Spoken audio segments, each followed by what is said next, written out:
Place to Talk podcast. Or no, you know what? I have an even better idea. A Place to Podcast. Oh, I'll go. I'm Derek. I'm done. That's all you need to know. Yeah, I believe that. I totally, absolutely believe that you have. Hello, is this Joshua? We're recording this, but this will not. The problem was... Hey, Josh. This is Joshua, too. Yeah, that's right. That's right. How are you doing? How's it going? I'm good. Sorry you switched your call. I stepped out of the room. No problem. I had turned my phone on to silent so that I didn't get any interruptions while we were recording, and I thought, oh heck, I've missed his call because I got my phone on silent. So no, I totally understand. Don't sweat it. So how are things today? Oh, it's good. It's just chill. Well, good. Hey, I'm already recording, so it's okay. So I mean, it's not like we have to chat and decide when to start recording. Okay. Can you hear me? Yeah. How's my Hello, Joshua? my sound? Yeah. Can you hear me? Can you hear me now? Can you hear me? Oh yeah, I can hear you now. I can hear you fine. Okay, cool. Should I turn up my volume or? No, it's perfect. I pushed okay. something and I couldn't figure out what happened. And what happened was my headphones where I'm listening to the recording twisted, right. And evidently they weren't working. But we were recording just fine, even though I couldn't hear anything. Yeah, I hear you just fine, bro. Good. Well, I think this will record well, and we'll have a fun little chat, and I can cut off the beginning here if we need to or whatever. But okay. But anyway, so tell me, yeah. I started. I don't even know how I discovered your podcast or how I came up with your name or anything, but somehow at some point I think I saw a video you did actually. I bet that's probably how most people meet you is through your videos. Is that right? Right. Yeah, it's mostly through my videos. What's it called? Yeah, it's mostly through my videos. Oh, mostly through your videos. Yeah, I find out about our ministry. Yeah. Stuff, so I'm not much of a blogger. So what is your ministry? You're in California, right? I'm in Southern California right now. Okay. I was a missionary for about 4 years in the Philippines. Okay. But before that, I was born and raised here in LA, pretty much. I was a quote unquote minister, whatever you want to call it. Yeah. So I was doing that whole ministry thing. Went to the Philippines. Was a missionary there, and then now I'm back here. So I'm pretty much doing the same thing that I was doing in the Philippines, just going around, traveling and speaking, pretty much. And yeah, that's pretty much it. So where are you? So you were born and raised in Southern California, but yep. your ethnicity is from where? I'm Filipino. Okay. I was wondering. Yeah. When I listened to one of your messages today, and I guess you were doing. Okay. I guess it was in the Philippines. It was. I could talk all day about just that message. It was. I loved it. It's. Okay. I guess I love stuff when it just connects. I know it's the same stuff that I'm teaching, and it's so refreshing to know that there are other people out there that are as nuts or as crazy as I am. Yeah. Yeah, we look crazy to a lot of people, you know. Yeah. But it's all. I'm sure you're not crazy to me. We're probably crazy together. It's all good. Yeah, I think you're probably right. I think our stories are probably a lot the same. But when I heard that, you mentioned that you were a missionary in the Philippines, and I'm thinking, oh, I was guessing you were Filipino, and then I'm thinking people think I'm Chinese. Then I was thinking maybe you were a Filipino as a missionary in Southern California, and then I thought, no, that's not right, because then I think you were in the Philippines when this sermon was recorded. Is that possible? Yeah. Do you remember the title? I wish I could. I would go to my phone and click it, but we're talking on that, and I don't want to mess something up. But you were talking about you were basically just explaining grace. You were explaining the fact that it's a done deal. You mentioned 1 Peter 1:3 in there, and okay, yeah. I have my message about inclusion, right? Yeah, that was it. That's it. Tell me the title of that. Yeah. Well, there's two. There's the adoption and inclusion of humanity, and there was another one called "Are We Really Preaching the Finished Work of Christ?" Okay, I was listening to the adoption and inclusion of humanity. Okay. Where was that recorded at?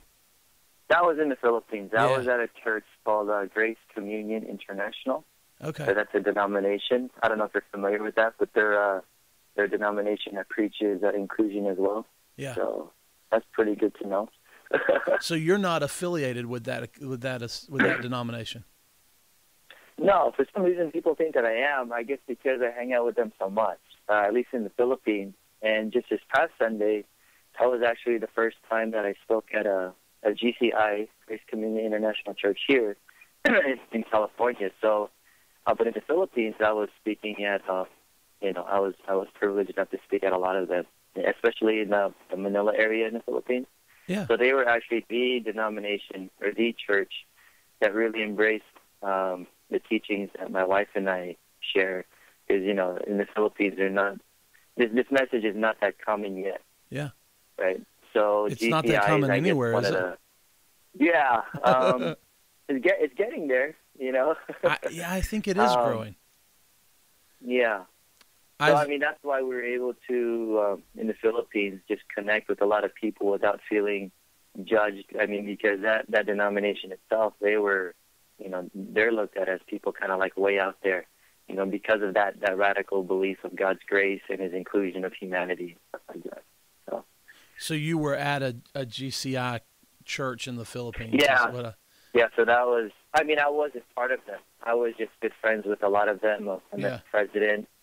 They kind of just threw me around. Like when I spoke at one church, let's speak over here. So I kind of went around the Manila area just sharing and not holding back on a lot of my ideas, and did a lot of like gatherings of Q&A to just like talk about everything, like everything. And I guess what I appreciated about them was that they were telling me their history, because, they've been through a lot, because they were formerly the Worldwide Church of God. I don't know if you're familiar with that.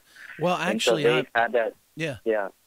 I'm in Hickory, North Carolina, and I got to know a guy in Hickory, and we had lunch a few months, maybe 6 months ago, and we sat at lunch, and I told him what I believed, and he said, "Josh, I've never heard anybody explain our theology who wasn't a part of GCI."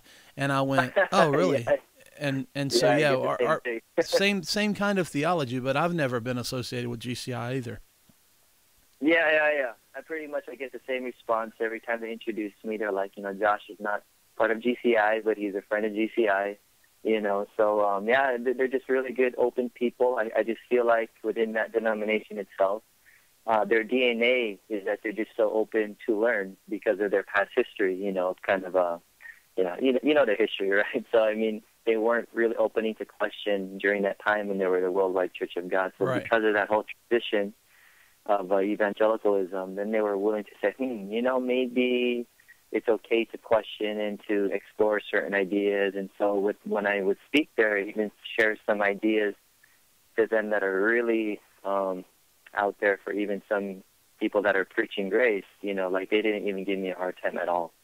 So that's one of the things I really appreciate about them. So yeah, I love that. We're on the same page. Yeah.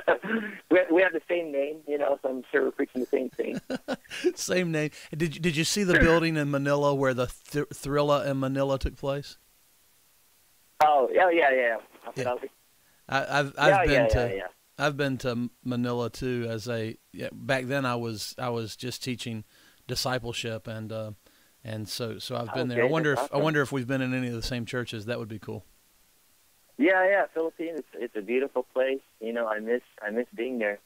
To be honest, sometimes I grew a lot there. That's actually where a lot of like my shifting happened, you know. And so that's why when I came back here in America, a lot of people are surprised, what I'm believing. So how long have you been back? I think about 5 or 6 months. It was November. Oh, last wow. year. Okay, so just since November of 12. Yeah, and this is the first time for my wife, so she's brand new to America. She's Filipino, but she was born and raised in Kuwait for her entire life. So just like bringing her here, everything's new to her. Disneyland, going in and out, like all those things. That's totally new to my wife. So it's kind of fun for me, even though I'm familiar with all these places, just to be able to take my wife. And so it's kind of new for me because I get to share it with her this time. So how long have you been married? Pretty cool. Exactly 2 years, just last March. 2 years in March. Yeah, March 27th. So we celebrated our anniversary just not too long ago. So it's good stuff. Marriage life That's is great. good. Did y'all meet in the Philippines, or were you in Kuwait for some reason? Yeah. No. We met in the Philippines, and she came to a gathering that I had. We actually met before we had our gathering. It's funny because she has a twin, and so I actually met the twin first, and the twin was in Kuwait, and the twin told me through the internet saying, "Oh, I have a I have a sister there already in the Philippines." So I met my wife the very next day. Fell in love, whatever you want to call it, and hit it off from there. And then we got together after 2 weeks, and then not so long after that, got engaged and then got married exactly on the same day that we got together, which was March 27th. Oh, so you got married 1 year later. Yeah, that is cool. It was a good stuff. Her name is Remy. So was her background kind of already on this grace journey, the radical grace things, or was that? Yeah. And honestly, I think that's what kind of drew me to her in a way. I mean, aside from just her, she's cute. Right. She's cute, so that helps, right? But when I was talking to her the first day that I met her, she was just sharing her heart, and she wasn't trying to be anybody. And she was just telling me how she was starting to, she heard about Joseph Prince when she was in, Joseph Prince. A little bit. I know who he is. I've seen a few messages, but that's about it. Yeah, so he preaches this whole whatever you call radical grace thing, and she had an idea about it when she was in Thailand, because she was in Thailand studying film for about 16 months, and so she just had a little taste of it from her friends. But when she came to the Philippines, she shared to me that she heard a little bit about it, and it just really was affecting her life in a positive way. And so, so I think that's one of the things that, why we kind of hit it off, because our hearts were both just like tired of the whole religion and just trying to be honest with ourselves about, our experiences. I mean, she went to like the biggest evangelical church in Kuwait, so she's been through that whole, thing, being part of worship team and just kind of going through that whole ministry stuff. And so when she came to the Philippines, the way she describes it is like she heard about grace in Thailand, but when she came to the Philippines, it's kind of like in-your-face grace. Because my whole group in the Philippines, we were all sharing the grace message everywhere that we went, and just not holding back or pulling any punches. And so that's when she kind of got like a heavy dose of it, from my friends who just really just loved on her, for who she was, and didn't care about becoming her friend so she could be part of ministry or anything like that. It was like nothing like that. They just like loved on her for who she was. And so now she's by my side. She's with me every time that I preach, and she's with me every time I minister. And so How cool she's is been that? a big blessing. Very cool, huh? Okay. From hearing your story, you and I kind of dialogued back and forth by email, and we were like, I wasn't sure where we would go, but here's where I'm thinking. I'm wondering, what did God want you and I to talk about today? I'm wondering if this is the direction. I'll tell you what I'm thinking, and you tell me what you think.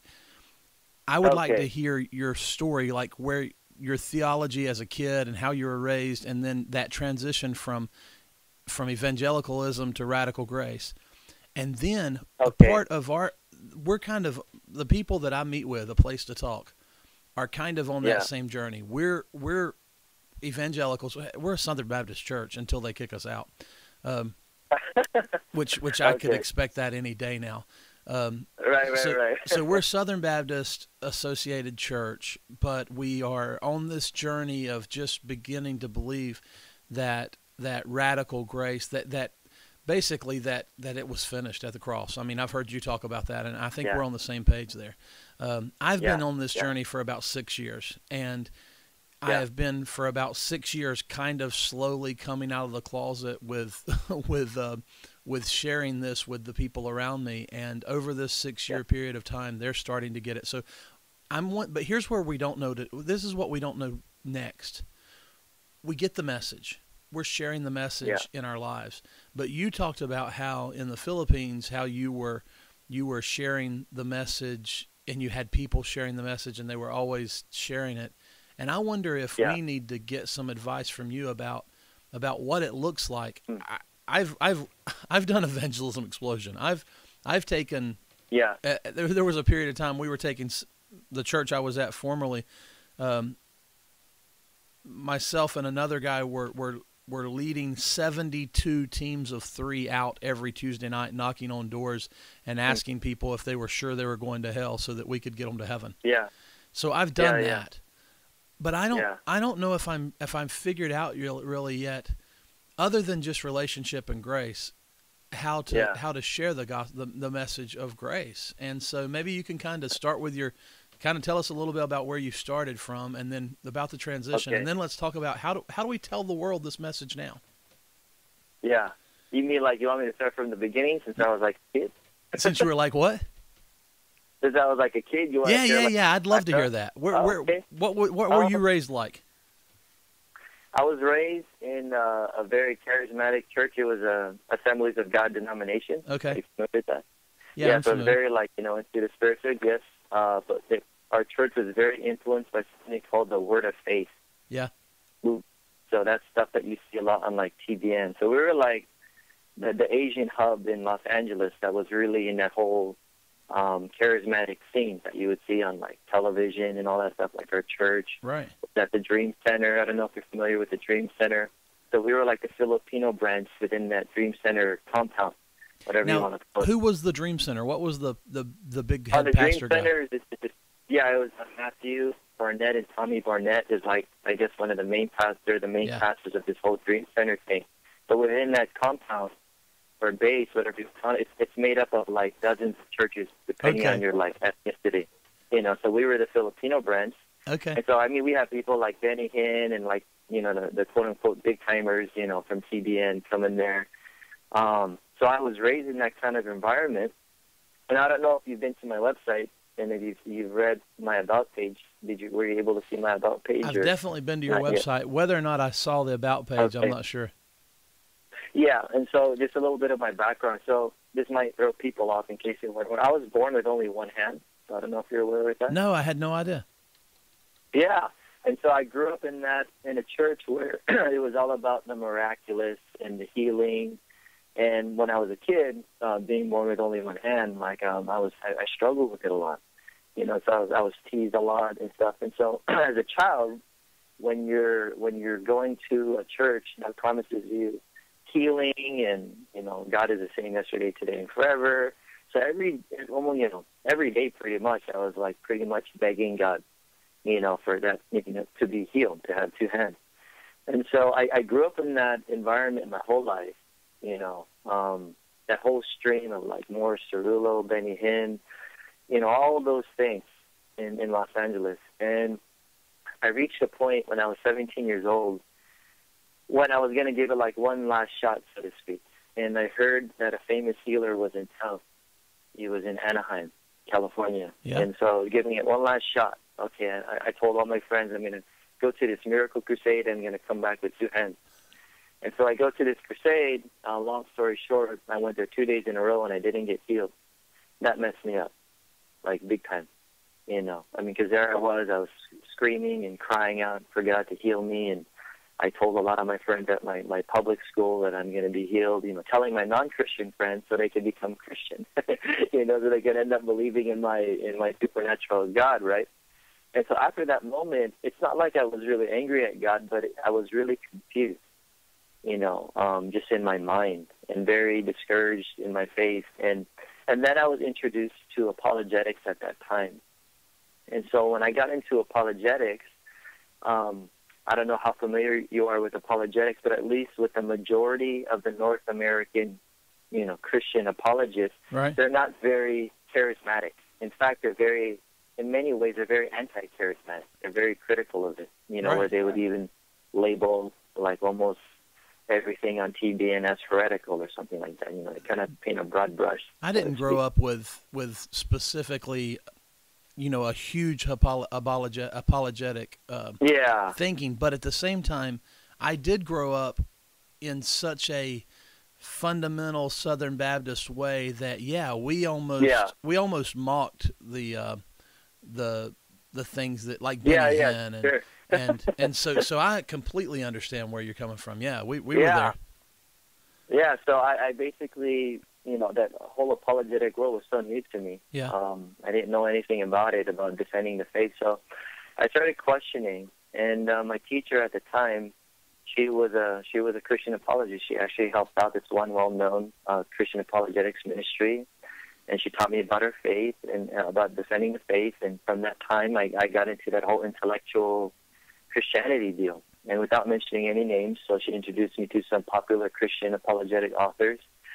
And I just really got so absorbed in that whole world where my mentality became very anti-charismatic, and everybody that didn't hold to my evangelical worldview was pretty much heretical, or they were cultic. And then I had my bad experience to combine that, with my lack of healing.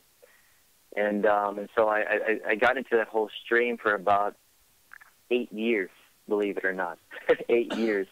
I was very, very anti-charismatic, and I ended up going to a Bible school that was known for apologetics, and still kind of went on with my little tirade against the charismatic world.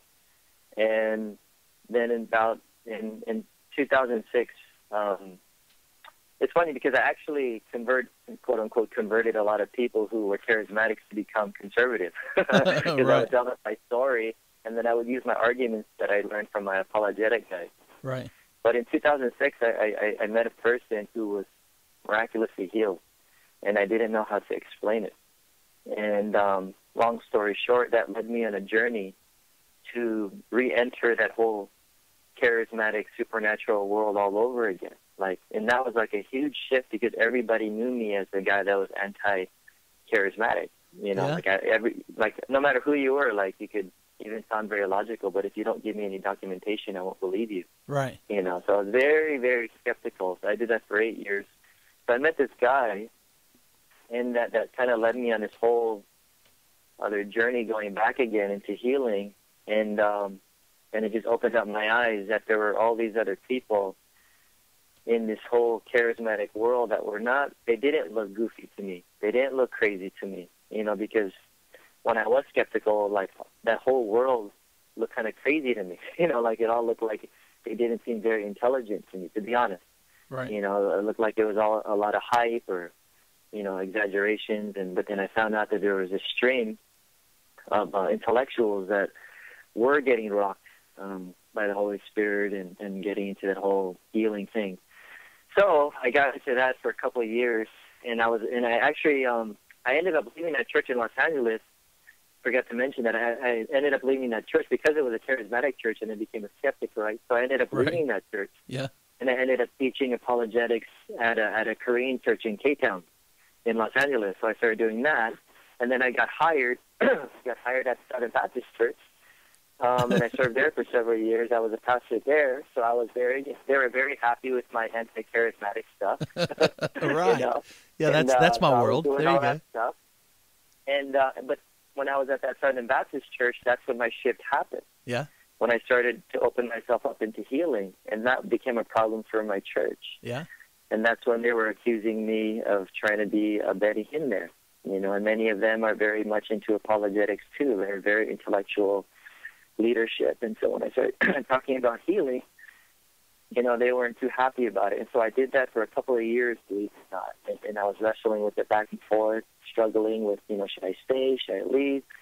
And then I just eventually, I just ended up leaving the church and kind of doing my own thing, because it was hard to try to make myself fit in an environment that I just wasn't fitting.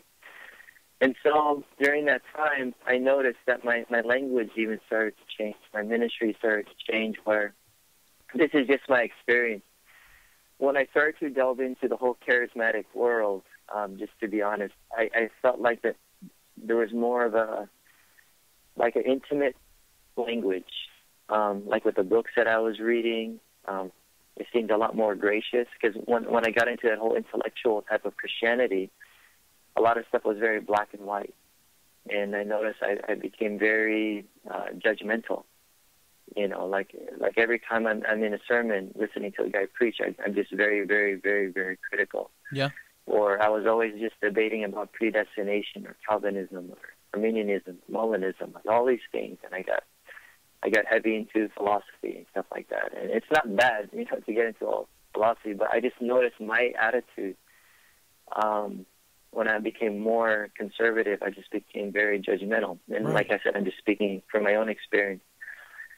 And then when I got into that charismatic world, like I said, I just noticed my language started to change. Or I started to hear these preachers talk about the love of the Father, you know, the intimacy of Papa, you know, stuff like that, you know, or just intimacy among brothers and sisters, or even when there are these charismatic leaders that fell, so to speak, they fell into sin. I just noticed the charismatic world seemed more gracious than the guys who were not as, you know, they were more conservative. They didn't seem as kind. Yeah. You know, when someone fall into sin, and they would just call them like a reprobate or someone that was never regenerated in the first place, Right. or things like that. You know, and so I started to have this huge shift of that, like that taste of grace, right? And then, like in 2008, I finally had this revelation of grace about this whole idea between law and grace. You know, like it never just dawned on me. Like, yeah, you know, it's like it's either one or the other. But my whole life, I was kind of mixing the two. You know, and when you're in this whole charismatic stream, I don't know how familiar you are with this whole world of revival. Like there's this whole stream of like revival, praying Right. for revival, Yeah.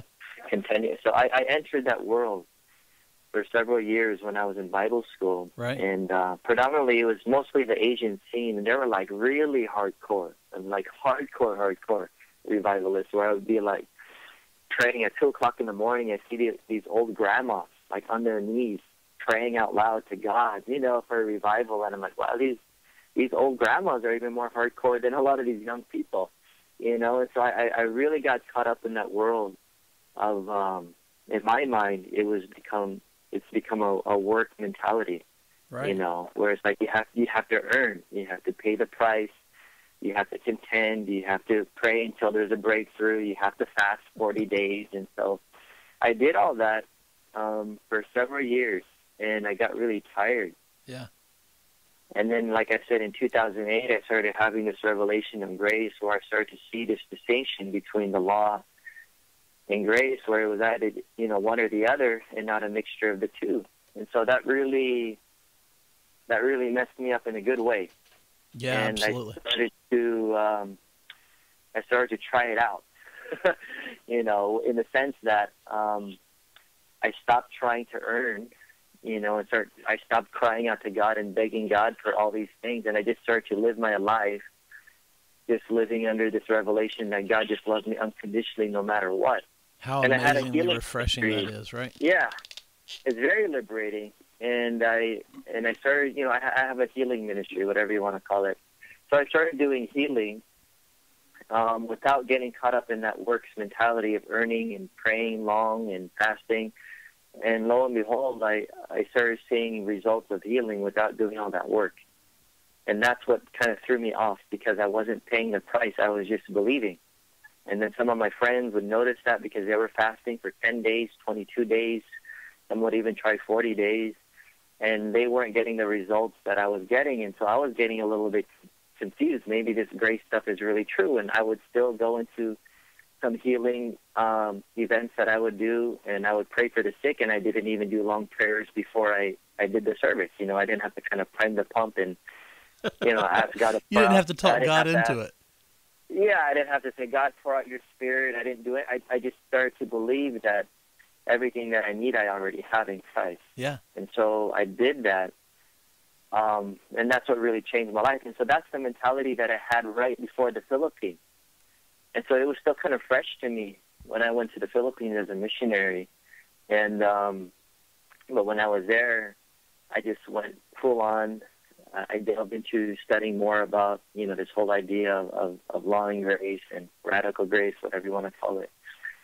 But then a couple years later, I got kind of rocked, because I started messing with an idea that, you know, this whole idea of the finished work of Christ, right? You know, but then I still noticed that I kept putting it on people that you have to believe, believe in order to become in order to become God's child, in order to become saved, in order to become regenerated, in order to have the Holy Spirit. And I remember even when I was preaching the Radical Grace message in the Philippines, I didn't realize it, but I was still stuck on penal substitutionary theory. Right, right. Because there's a lot of people within the grace stream that they're preaching a radical grace message because they're no longer under grace, but the foundation of it is penal substitution.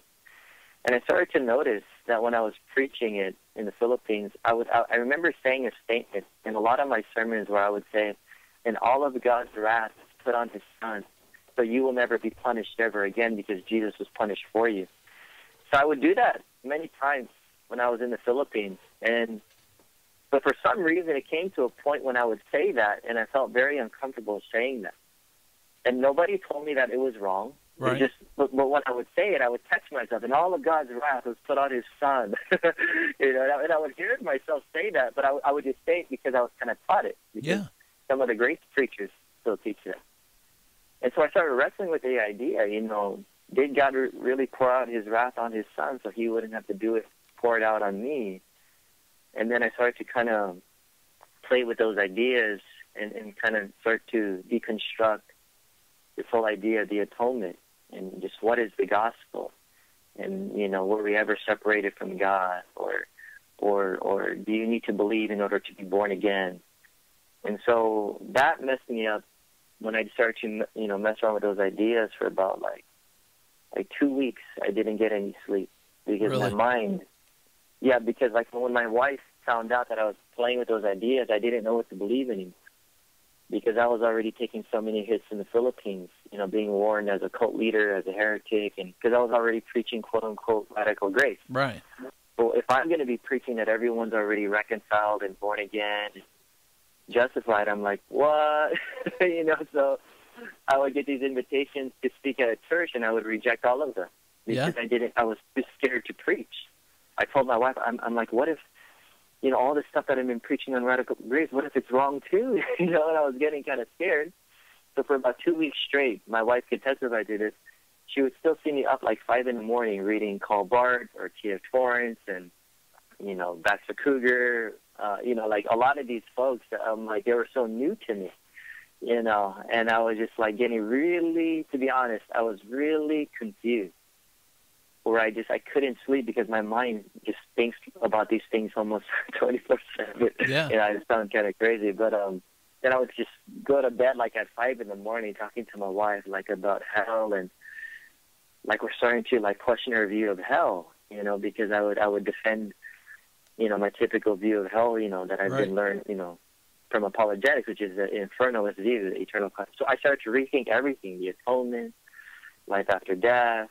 I started exploring universalism and all those things that, to be honest, those things used to make me feel very uncomfortable several years ago if I just heard the term.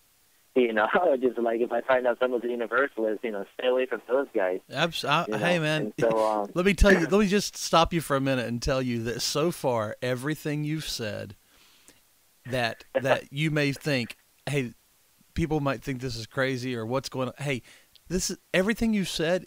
It could be my story. I mean, I could, change a few little details, and I've been on the exact same journey, and every single one of I've never been a faith healer. I've never taken those steps. I've never done those things. Yeah. Now, I have been, gone with a couple guys to the hospitals and just looked for people to pray for and see what God does. Sure. But I don't know that I've ever gone quite that far. But as far as you have been, but at the same time, everything that you're talking about, I totally relate to. I totally relate to reading all night and being confused. Right. So yeah, hey, you're preaching my story, man. Yeah. And I just started to realize when I was in the whole evangelical world, like I said, just speaking for myself, I just noticed the dogmatism where it's like I was so certain about a lot of things. It's like when you ask me a question, oh, here's my answer. It's like I knew it all. Yeah. And these days, just to be honest, and I know people, they don't like this about me. Some people have actually told us about me. They don't like the idea that I'm uncertain about certain ideas. When they ask me a question, and then I'll say, I don't know anymore. you know, or like what happens to you when you die. And I'll share some of my speculation, but I'm not as dogmatic as I used to be. And I've had people tell me, then Josh, why are you preaching?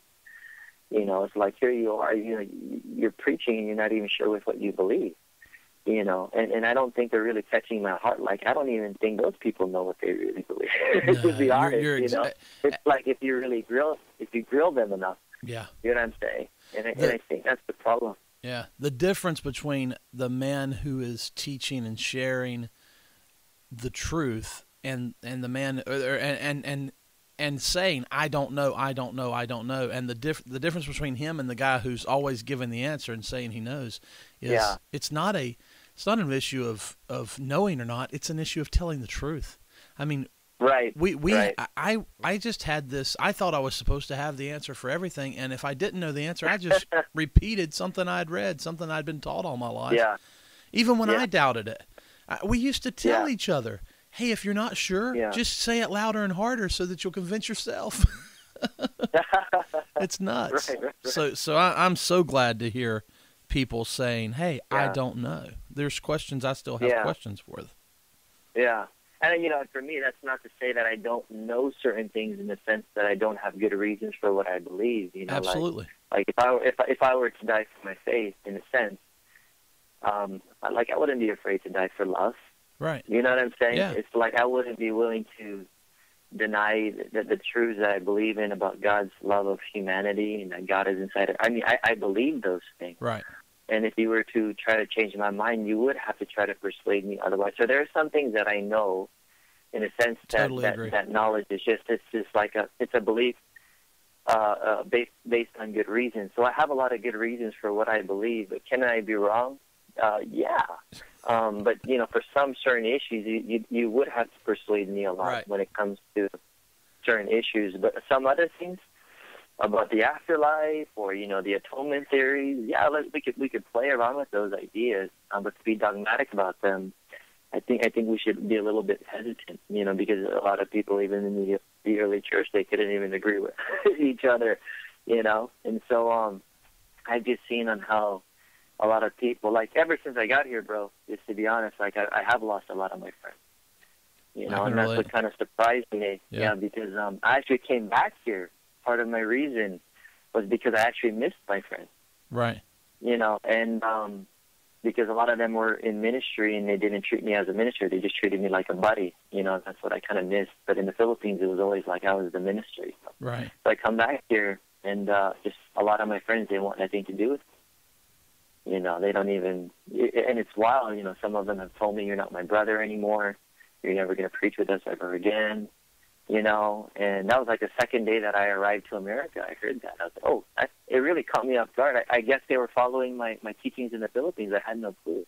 Yeah. You know, and so they were calling me a heretic. If I was in their country, in Korea, I would be a cult leader. And so I started to see just, you know, by logical extension, what happens if you hold to this very exclusive God. That if you believe that God is exclusive, you end up becoming very exclusive too. Right. And I just saw how I don't think this world is supposed to be like that. Right. I totally understand. Yeah.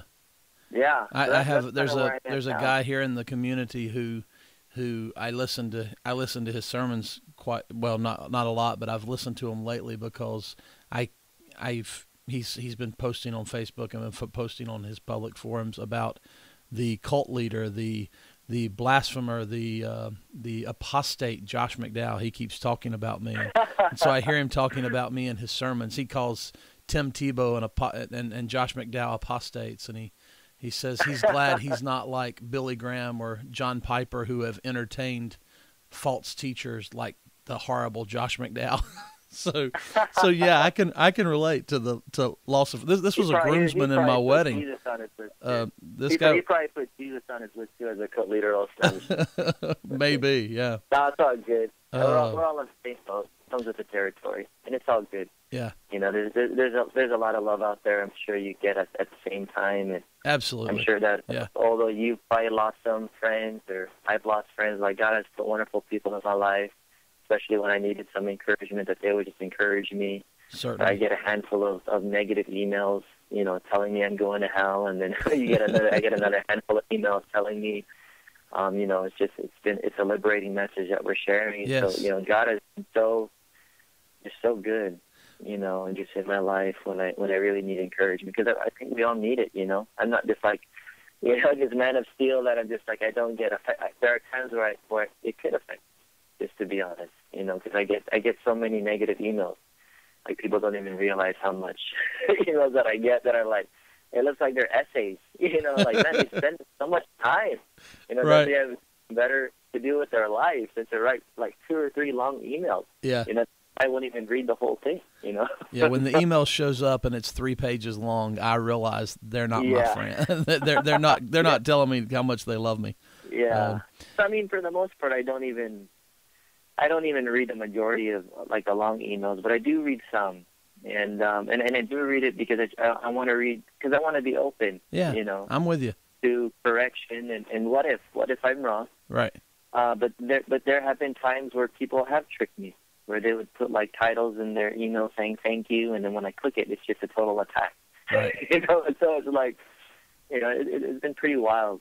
But like I said, God's been good on the other side, where I'm extremely encouraged that there's people like you, having your podcast and willing to step out, because the only way this culture is going to change is when somebody speaks up.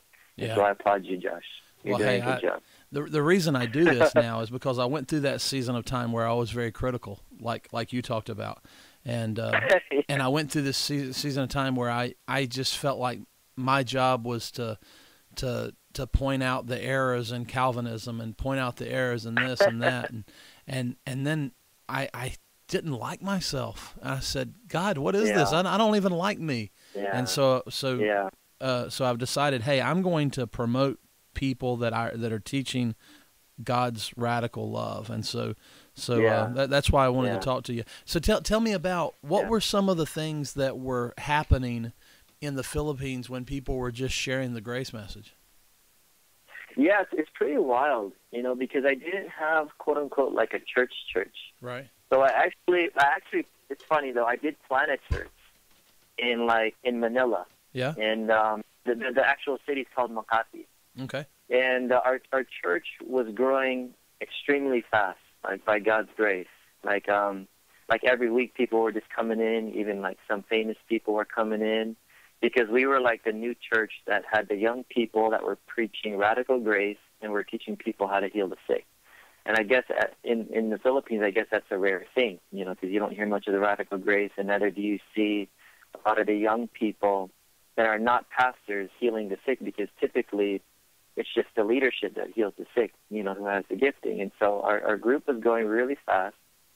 And what happened was, when it was growing so fast, I didn't know what to do anymore, because I'm not a church planner. This was so new to me, And then somebody gave me the book, So You Don't Want to Go to Church Anymore, which I'm sure you're familiar with. Yeah, I love it. Like, as Wayne Jacobson. And so here I am. I had this book, and it messed me up, because I liked what was going on with my church, because we were like the new thing, and a lot of people were being changed and people, being healed. But I could be honest with myself and say there are times that I didn't want to have meetings all the time, because I saw these people so much during the week. Like, we totally lived out the organic life during the week, and then we have a Sunday service.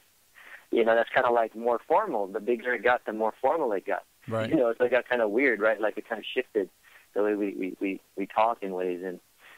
And so this message was spreading so much because, just our group of friends were just so overwhelmed by this message of grace. Like, no one had to do evangelism. Like, we don't even use that word.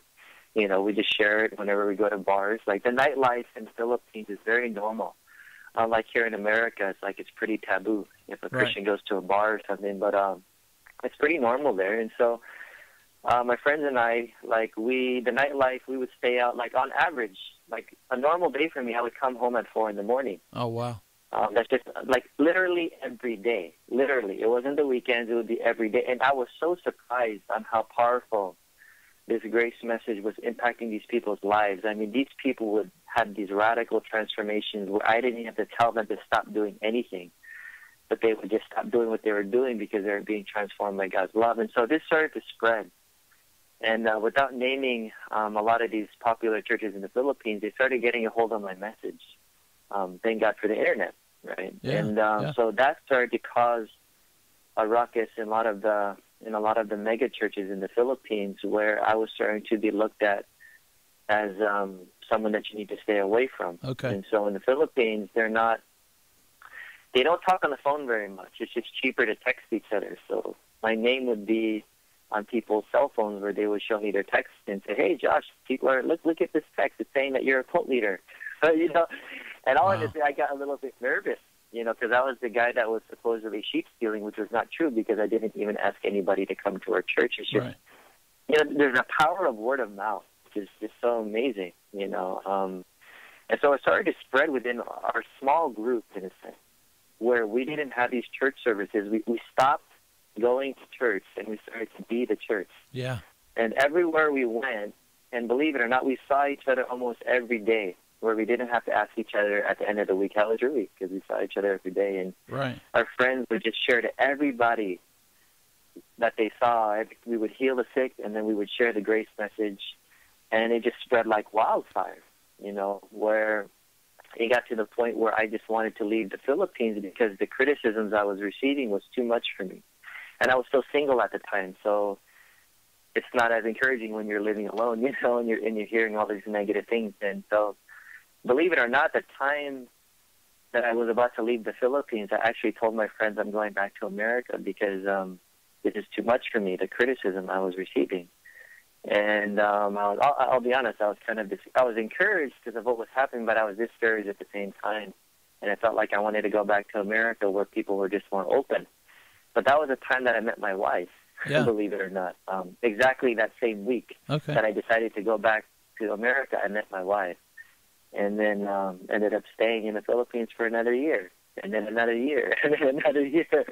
And but yeah, it just we've taken so many hits, but I'm so blown away with the power of the gospel, because we didn't have a church where I had a platform. I didn't do these sermons all the time on a Sunday, but it just spread by word of mouth, and also via the internet. And so my friend was encouraging me, saying, "Josh, it's crazy, don't worry about it, because Jesus had only 12 people." You know, it's like, but in my mentality before, I was like, "Oh, you need to have a platform. You got to speak at a mega church, then thousands of people can hear it." You know, but then when I stopped going to church, I was like, "How will I get this message?"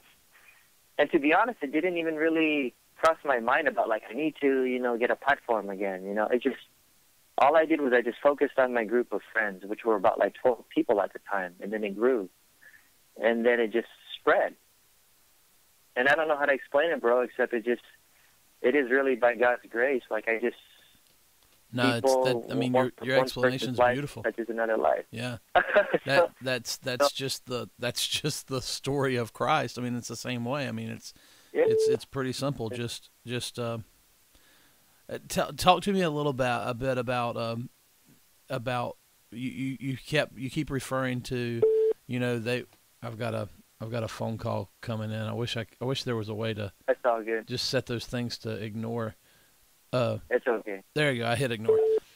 So maybe it'll stop beeping here in a minute. Anyway, so talk to me about when you say healing, when you say we would heal the sick. I mean, talk to me about what you've got, the charismatic background where that was always something y'all were doing or attempting to do. Talk to me about what that really looks like, and what does a person like me who's kind of never been in that world. Now I've been to healing services. I've looked and watched from a distance, but usually it's the weird charismatic stuff, not the just relational God doing something. So talk to me about how would you be open to God about that if you were somebody in my shoes? Yeah. Well, basically, there would have to be like a huge shift on how we view God's interaction with the world. Like, my view of God is not the very typical theistic God that's out there that you pray to God for healing. Like, I don't ask God for healing. Okay. And so my shift happened when I started to understand more about like our authority in Christ, our dominion that we have, where we could kind of make things happen. And so, like, people were even thrown off with my last video that came out called "How to Heal Yourself." Okay. And so that can be very offensive. It's not how to heal yourself. God's the one that heals you. And so it's funny because people tend to separate you and God. And so I'm trying to show people, not the traditional theistic version of God, that God's out there healing, but we are the ones that make things happen. So what I do is that what I noticed when I was a kid, when I would go to all these healing crusades, miracle crusades, I was always, my perception was that there's these people that have these special gifting, like he's quote-unquote anointed.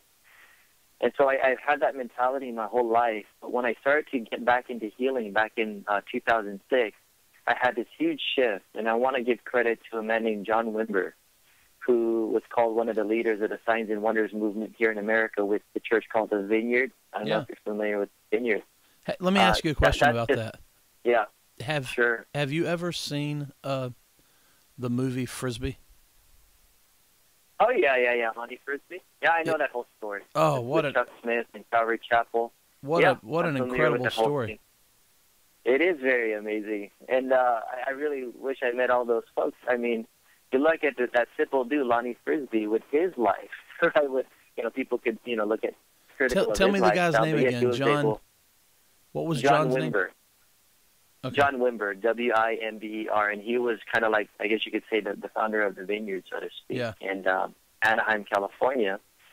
And I wasn't able to meet him because he already passed away. But when I started learning more about healing, the Vineyard played a major role in my life because they started to hear my story. That I was starting to heal the sick, and so I started to join what is called healing rooms, where basically every week at their church they have this room. It's kind of like a hospital. It's kind of funny. It's pretty cool though, where like people wait outside of the room and they come in to receive healing prayer. It's like you fill out a form. It's like you're at a hospital. You fill out a form of why you're there, and then you come in and there's a team, several teams, where they lay hands on the sick. And amazing stories of people getting healed of cancer and things like that. I mean, that's what got me to actually become very, like I'm not as skeptical anymore. Yeah. Like I used to be when I was in my whole apologetics world at the time. Right. Not that all apologists are against healing, but just my world at the time. No, I totally understand. And when I started to see healing for the first time, like coming through my hands, and they were very immediate, where I wasn't asking God to heal, but I was actually commanding the healing to happen in their body. That's what blew me away, And just to let you know, I forgot to mention this. I was actually diagnosed with a certain disease in the early 2000s. I was diagnosed with a condition called GERD, which is called gastroesophageal reflux disease. It was a problem with my esophagus. It's like it wasn't shutting properly. Like the tube in my throat, so I have all this acid in my mouth, and I had heartburn and chest burn every day for a long time. And so that scared me. That was a time that I wasn't into healing. Not only that, I don't know if you're aware of this too, I was also a break dancer. Okay. I was a break dancer since I was a kid, and I injured my back in the early 2000s. I had something called a herniated disc. Okay. I don't know if you're familiar with that. So, the discs in my spine was all kind of jacked up. And so there was one time, at one point in my life, I could hardly even walk. Like literally, I could hardly walk. And I wasn't into healing at that time. This was before I got into healing. I was very critical. Long story short, I was healed of those two things, totally. And so that was another shift for me where, actually when I started going to the doctor and taking medicine for my pain, painkillers and getting physical therapy and doing acupuncture, I actually got worse. But it wasn't until I started getting into healing that I just kind of stopped all that stuff and I got totally healed. And so that's one of the things. It's like once you start to experience it for yourself, how can you not believe, right? You know what I'm saying? Yeah. And so that's when I started to kind of train people to go out there, that the best way to learn is not by reading a healing book. The best way to learn is to go out and do it. And it's finally when you first experience your first quote-unquote miracle, it's like that's when you're like, bam, dude, this stuff is thinking real.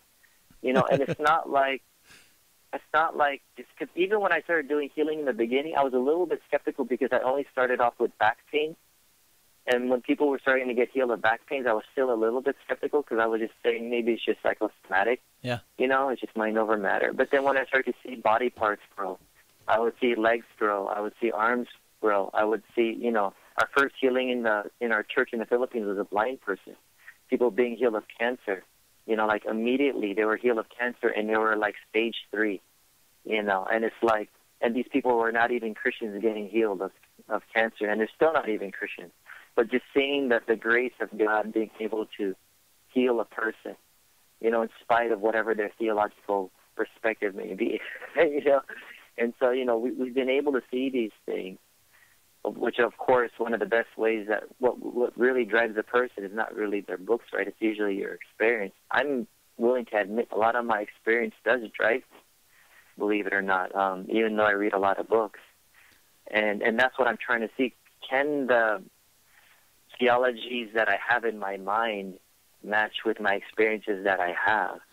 And that's why when I started to understand grace for the first time, it was more like now I'm starting to just be honest with myself that God is a lot nicer than we think. Oh, I think so, you know, too. Instead of all the stuff that I've been taught, that God's not going to bless you because you didn't do this. Yeah. You need to get out of sin before God heals you. No, that's not true. God, it wouldn't be called grace then. You said a minute ago, it's not mind over matter. What if that's my mentality before. What's so wrong with, what if sometimes it is mind over matter? And it is mind over matter. Okay. Okay. Yeah, and so I'm not against it. So Okay. At that time, back in the early 2000s, my mentality back then was I was very critical of mind over matter. I thought that's not a supernatural thing. It's just the power of the mind, and because it is psychosomatic, your condition is going to come back.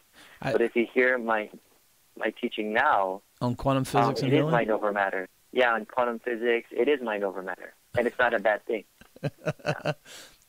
Yeah, okay, I'm with you, and I yes, it's mind over matter is you might could say it's spirit over matter.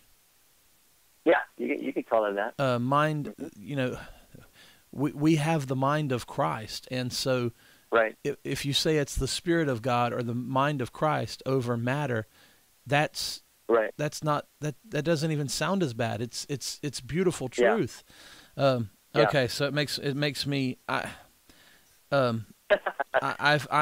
have been I've always been somewhat skeptical of healing. At the same time, I've always been I have been very my wife, and she'll be real glad that I'm picking on her about this, but my wife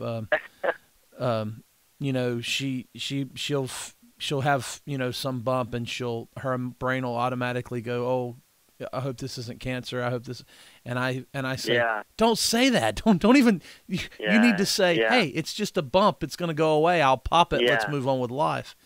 And so I have always been very much. And my mom used to tell me as a kid, "Josh, now don't you pretend you got a broken leg. You'll break your leg." And you know, there's some truth to that. There's some truth to right. When I have stinking thinking, it can mess me up. I mean, it is it's mind over matter in a bad way. That. Yeah. Yep. I wholeheartedly agree with you, and that's what my teachings are about. One of the things that I read the book The Secret. Do you remember The Secret? It's a yeah, of course. Well, it's not a Christian book at all. And I remember I was in my Southern Baptist world, you know, people were preaching against it, so I said, I got to read that. Yeah. So I quickly went to the library and checked out the book and checked out the video, and I watched it, and I went, you know what? I think a lot of this stuff is true, and I agree. Not that it's true because it's tapping into what God has set up as the law in this world, and I had somebody yesterday say to me, Josh, you're talking about the law of inertia. You're not talking about God's law. Yeah. And I wanted to say, seriously? You don't think the law of inertia is God's law? And I've told people for years here, for 3 or 4 years. The secret is true. Yeah. They just don't know who the secret is. Anything that they're doing through those right attitudes and that positive thinking, they are that is them tapping into the Spirit of God.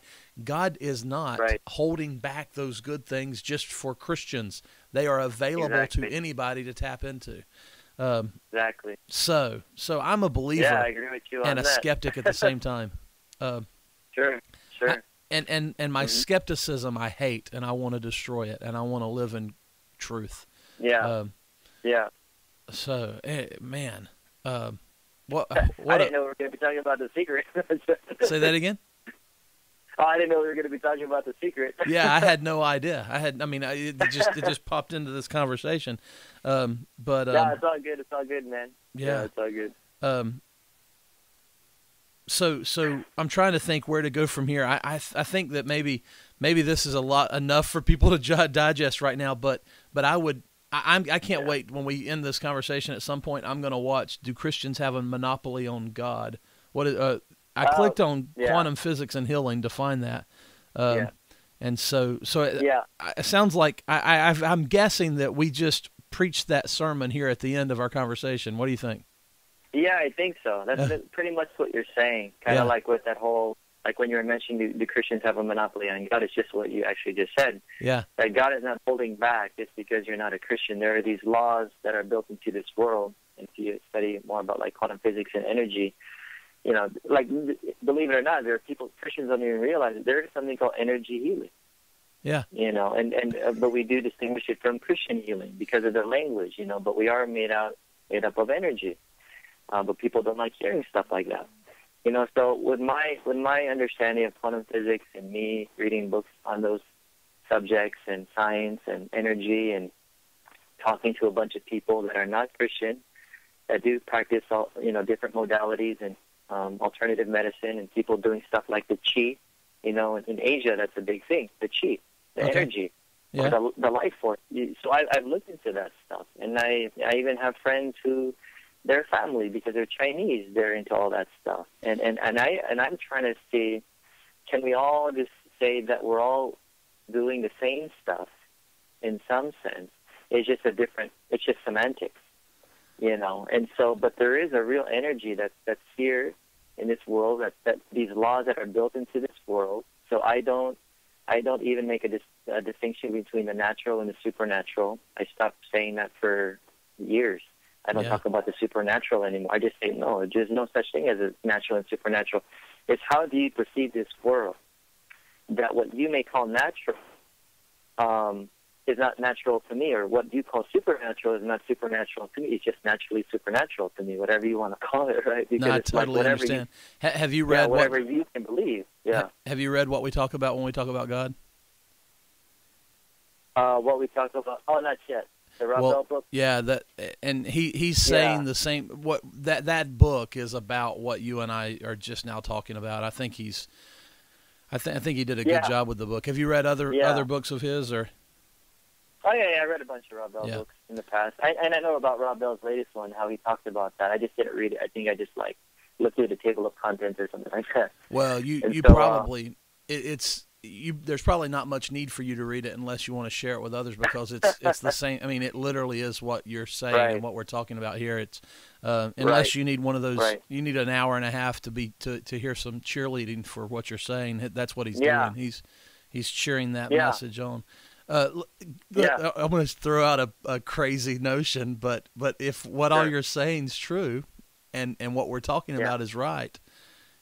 Yeah. Something as crazy as some of the true elements of what Tom Cruise and those nuts are tapping into may actually be tapping into the Spirit of God. Yep. All this stuff that we would. Well, if you weren't in trouble before, that'll probably get you labeled as a cult, and me labeled as a cult some more. Yeah. Thanks a lot, Josh. Yeah. We just pushed this. No, I've even shared that too. I think you have people who are involved in Christian Science or Scientology, all those things. And the things that I used to condemn, some of the ideas I'm starting to embrace. Like I used to stay away from the book A Course in Miracles for many years. I don't know if you're familiar with that book.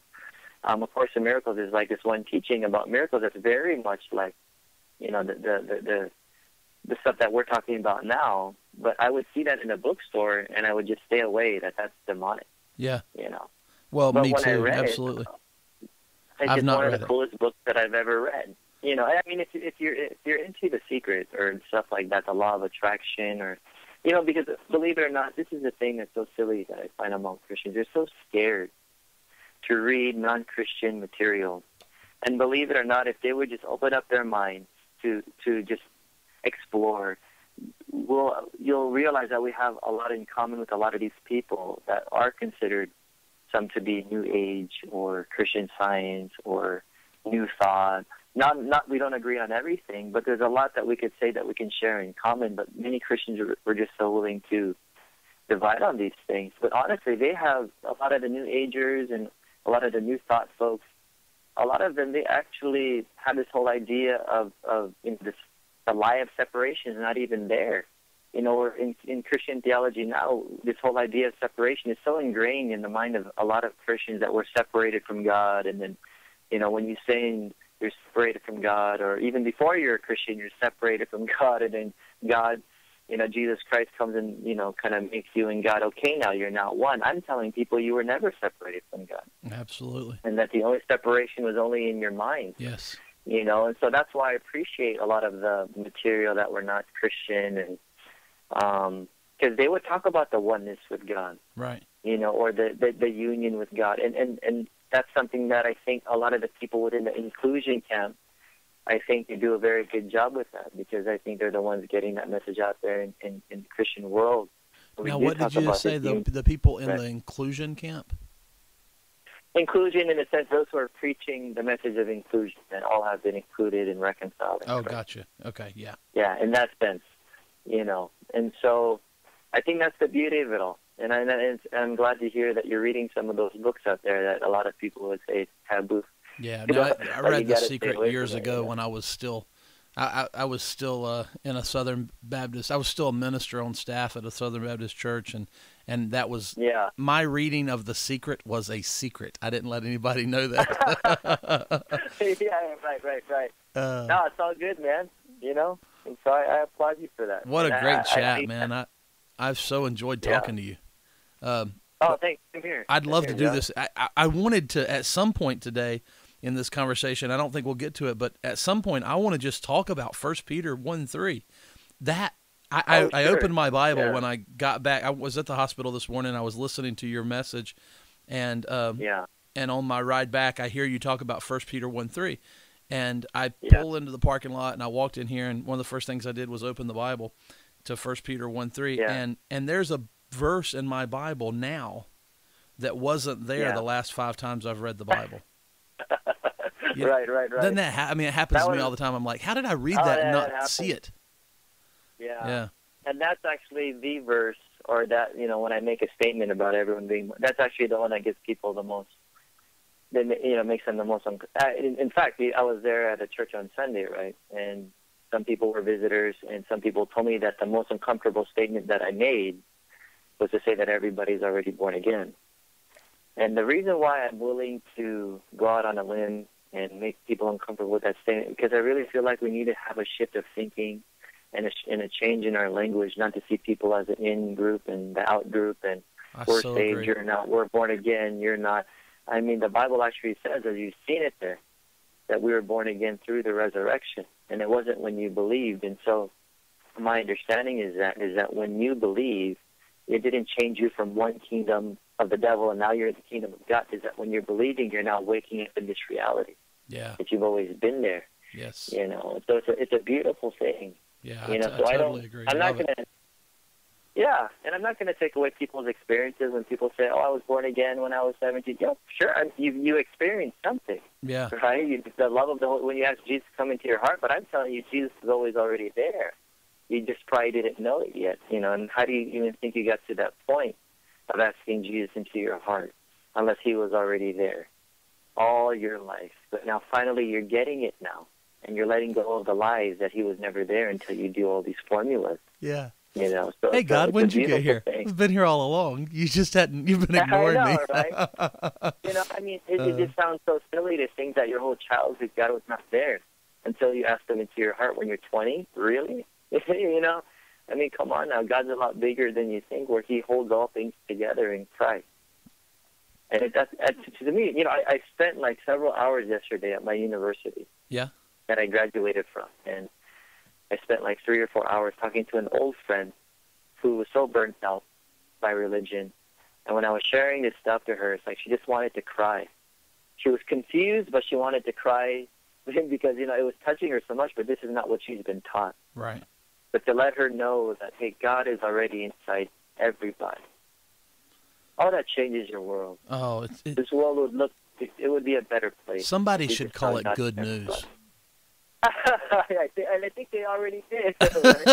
You know, I mean, it's like I think that's what Jesus and the apostles are talking about. Yes. You know, and it's like, oh man, that's why, like I said, I applaud you, bro, and the people that you're getting on your podcast, dude. They're solid guys that are just like, we need people to speak up, and that's when the change will happen. Is when someone's able to speak up. You know, like I really believe like you are God's mouth, bro. Where you're just like. You're just sharing God's heart in spite of all the criticisms of what you get. So I'm here cheering you on, bro. Man, and I had you here because I wanted to cheer you on, and I'm so excited.